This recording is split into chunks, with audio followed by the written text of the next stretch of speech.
so first thing, if you haven't installed it, install Tune Track Solo. It's optional, so he may not have installed it. Yeah.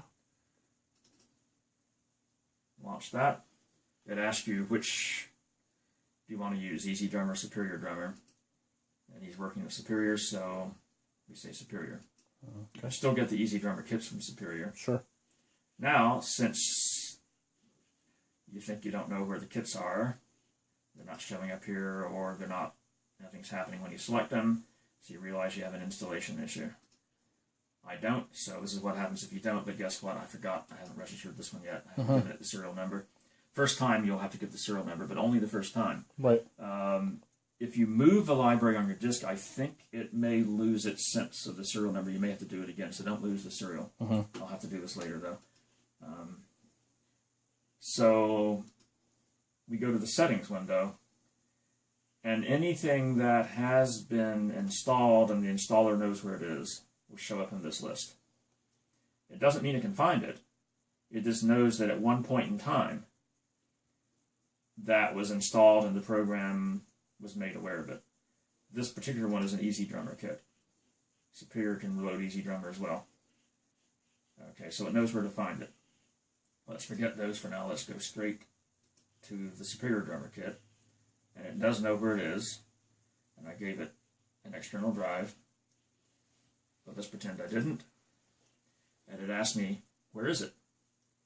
So I created this directory for the vendor.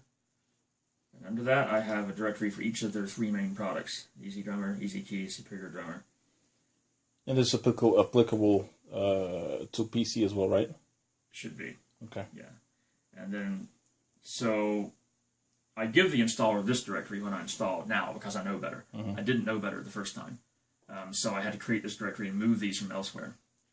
So let's pretend I screwed up and I had to move it. So now it doesn't know where Metal Foundry is. So I have to tell it, this is where Metal Foundry is now because I moved it. And now it'll check it. This would have been an X otherwise. In fact, I will see. This is if I didn't know where to find it. Now, it's going to go to a default directory the first time. So now I have to tell it where to find it again.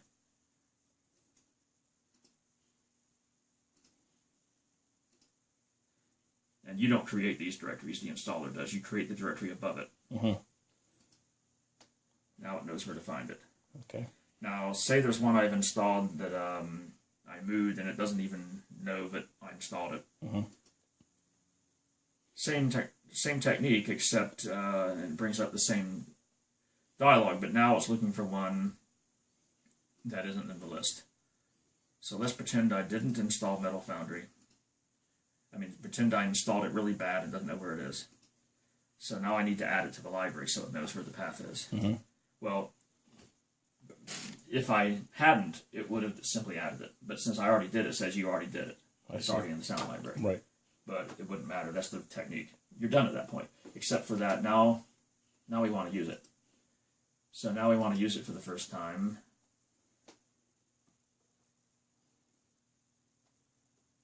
Oh, here it is way down here for some reason. Until you relaunch the program, when you add them, it kind of puts them at the bottom. Then when you relaunch it, re-alphabetizes. And now it's going to say, oh, serial number. And I forgot I hadn't put the serial number in yet. And if you move it, I think it asks for that again. Because I think I had to do it more than once when I moved to the libraries. Anyway, it's not too complicated, but they didn't document any of this. None of it's in the manual. None of it. Okay. So, once you go and summon the program through the recording program itself, we should be able to... Well, it'll operate the same. Do you need to open up that program? Yeah, but I want to put the serial number in first if I can find it. Okay. I bought two last week that I installed, and they took a long time to install because they were connected, and it's external. Then, of course, then it's not going to find it. But it won't find it that time. It's not going to delete the information. You won't have to, go through that process the next time. It's simply not going to see it because it's not a connected drive. So, let's see. I just need to get the serial number from, let's see which one it is. What was it called? Metal Foundry. And I think think there was one other. Yeah, I probably need to do. Yeah, I thought so. Both of the ones I installed the other day, it doesn't have the history of yet.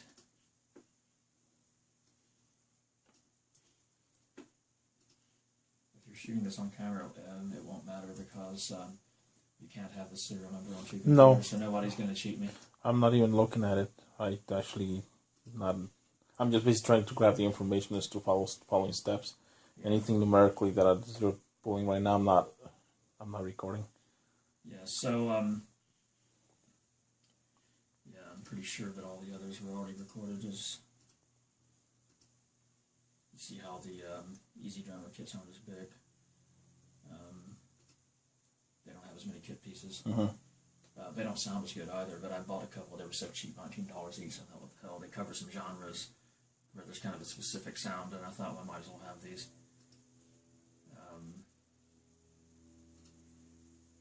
That was kind of weird. It's got Chinese toms. It's got all kinds of weird stuff. And $19. I can't argue these are instruments. I don't have in other sample libraries. But I don't know how useful it is to have them in the context of a drum kit setup. See, that's the thing. Dedicated drum programs are better for drums. Contact, which is our most popular sampler right now, the interface of Contact is more for guitars, orchestral instruments, and so forth. For drums, you really need to have, kind of a layout of the drums because you're using more than one at a time. So how do you go and link up this to the program, the recording program? Well, since I haven't done it yet, we'll find out. I never know what it means save before exit. It's not a project, but don't save doesn't mean trash all the things you did in the session. Right. It doesn't mean, lose the serial numbers. Sure. It would be helpful if they told you what they meant by don't save.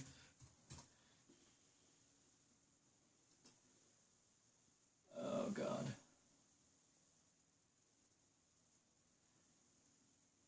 I just spent so much time yesterday trying to technically master a part that I came up with that I can't play.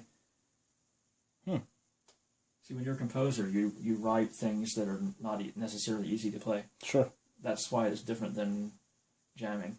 Oh, yeah, true. But the nice thing about jamming is that you have the interaction of people, and that creates more ideas to come up. Yeah. But they're both valid approaches. I wish that I had both in my life right now. I only have the other.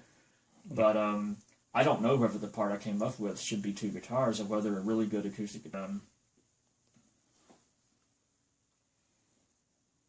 It might be too busy this way too. It's kind of a lullaby. This is part of the movie, but I did it as a separate song. That I thought, wait a minute, that's in the same key, and it's in a slightly Celtic style like this song. I thought maybe because this song's a little too sparse, but now I think it's too busy.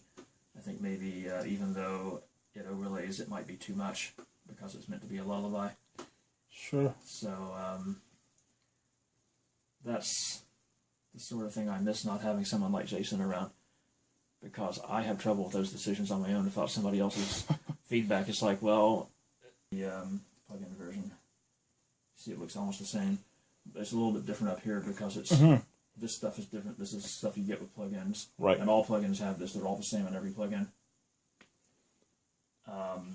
See, here's a preset list. I don't have any presets, but if I did, you don't get that on the standalone program. No, right. But everything else you see is exactly identical. See. And now you're running the program on the actual, so the recording program was able to summon this program so that it can link up the programs that you install for drum samples, yes? Yeah, it's no different. It's just, I think the standalone program, is using this. And I think it's simply wrapping it in an application window. Not every vendor does it the same way. And sometimes it depends on the history of the developer and whether they did it for Windows first and the Mac second. A lot of vendors develop everything as a VST to start with, and then they wrap it in audio units for the Mac, and they wrap it in a standalone application for the desktop. Other vendors do it the other way around, and then they have some convoluted way of wiring the information between the types. Yeah. And some people wrap audio units in VST.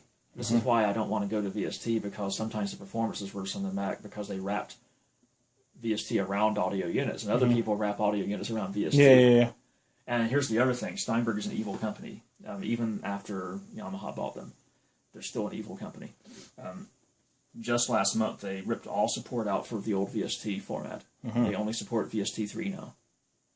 Very few vendors are supporting VST3. It's a way more expensive developer license. You have to pay Steinberg. You don't have to pay Apple anything to develop audio units. Zero. Anybody can develop an audio units plugin without paying a cent. You develop a VST plugin, you have to pay a royalty charge to Steinberg. Really? And their royalty charge went with VST3. Wow. And so that's why they ripped out support for the older VST, because they want to force everyone To pay. who's a developer to upgrade their licensing fees. So the Windows people have no choice. Well, they have a choice. The other choice is even worse. It's Microsoft DXI. Right. Is that Microsoft or is that Sonar? I'm not sure. It's either Microsoft or it's Sonar's. I think it might be Sonar's proprietary format. Yeah. I like audio units. I think it's better designed, but VST